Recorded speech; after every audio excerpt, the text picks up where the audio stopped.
your hand off that remote control. I'm Brian Whitehead, and you're watching The Final Word. I love this so much.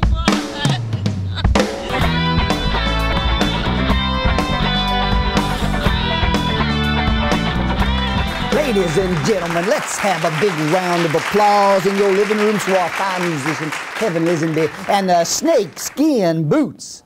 Fine job, boy. I promise you, you will never hear a better band. But enough bragging on the band. Let's get to the show. Tonight, my guests are that still unknown author, B.S. Stevens. And to help the ratings out a bit, we brought in a wonderfully well-known author, Miss Flannery O'Connor. Miss O'Connor, let me start with you. Why, I'd be delighted, Mr. Whitehead. Just call me Whitehead, Miss O'Connor. Only if you'll call me Flannery. My pleasure, Flannery. It does this old heart good to have such a fine southern flower in my presence tonight. Let me be blunt. What do you think of Mr. Stevens' third installment of the Corpus Christi Chronicles, Catcher in the Rye? Well, first off, I think he stole the title of J.D. Salinger's book. Ma'am, if I may explain, it's a play on words. Rye is spelled rye, W-R-Y. Well, that's, cute. Whitehead, this is ridiculous. She hasn't read my books. Well, of course not, B.S. She died when you were 4. Do you think I'd have been able to get Flannery O'Connor on this show if she was still alive? I mean, besides the fact that she'd be like 86 years old. Goodness gracious, boy, we need to boost the ratings, son. Trust me here. So, Brad, I noticed in your dedication page to your latest book, Catcher in the Rye, that you're a big Flannery O'Connor fan yourself. Well, yes, I do enjoy her work. I don't always understand her points, but I like her work. I think my favorite is A Good Man is Hard to Find. I'm afraid I can't stand that story. That old woman reminds me too much of my ex-wife, though I do kind of like the ending. But it's a little rough for most people. Well, sir, all my stories are about the action of grace on a character who's not very willing to support it. But most people think of these stories as hard, hopeless, and brutal. Why, thank you, Flannery, for that insight. But why don't you write happy stories, B.S.? Really, Whitehead, I think what I learned from Miss O'Connor's work is to be a truthful writer, you need to write the whole truth. Half-truths are half-lies. We live in a messy world because of the rebellion of mankind. Airbrushed faces and pure white smiles are not reality. They are not the truth. I agree wholeheartedly with Mr. Stevens. The truth does not change according to our ability to stomach it. But Flannery, I thought you were a Christian writer.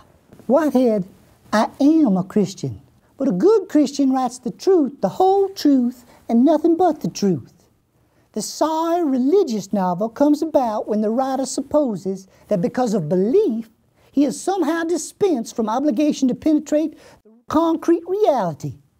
The result is another addition to that large body of trash for which we have for so long been famous. I couldn't agree more, Miss O'Connor. Our calling as writers is to write the best stories we can in the context of a real and truthful worldview. The Bible certainly isn't sanitized. Why do we think we have to censor books with half-truths? Miss O'Connor, I apologize, but I need to turn the program toward finding out more about Mr. Stevens' books. I hope you don't mind. Oh, not at all, Whitehead. I just sit here like a little old cardboard cutout.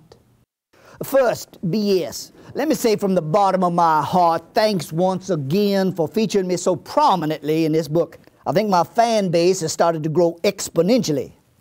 That is, at least as long as 0 can be an exponent. I'm glad to hear it, Whitehead. Maybe someday you'll be bigger than John Lennon. You trying to get your books burned, son? Might not hurt, who knows?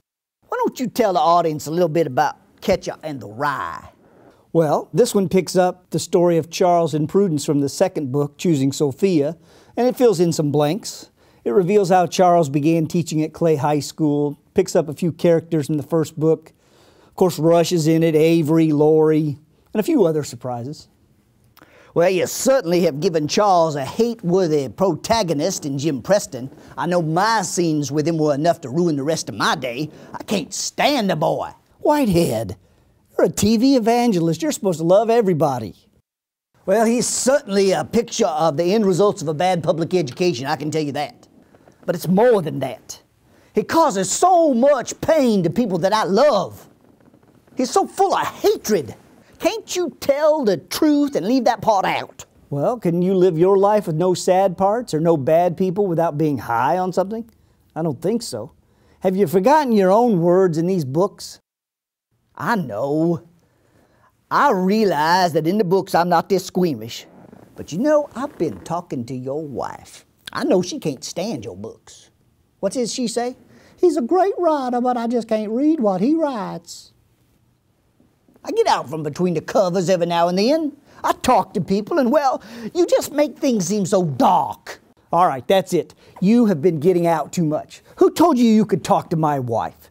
She really doesn't like you at all. You know that. You are her least liked character that I've created. Least. Okay. I'm sorry I got His Majesty all riled up. Where were we? Oh, yes, the book. Again, tell me why this book is so harsh. Because ideas have consequences. Actions have consequences. Contrary to popular belief, that's the way the world works. And I'm not talking about my name is Earl karma stuff either. If that is a TV show reference, then you better work your little typewriter magic and write a big 50-inch flat screen on the wall of my still undefined residence. But thankfully I do understand about karma and that other thing, fate. So continue. Well, what I'm trying to say is that the world was created to be an if-then world. If you walk on the path of life, you live. If you leave it behind, you leave life behind. We chose to leave life behind on like the second week of creation, and we've been paying for the consequences ever since. Hardness is the consequence of rejecting life. As I listened to that, I realized that I probably said it better in the book, but that wasn't bad for a writer. Well, it looks like our time is up for tonight. Thanks to my guest, the lovely Miss Flannery O'Connor, and to B.S. Stevens, the author who is best known for creating the first vaccine to stop anything he does from going viral on the internet. Hey, what's the idea? I hear them boots are walking.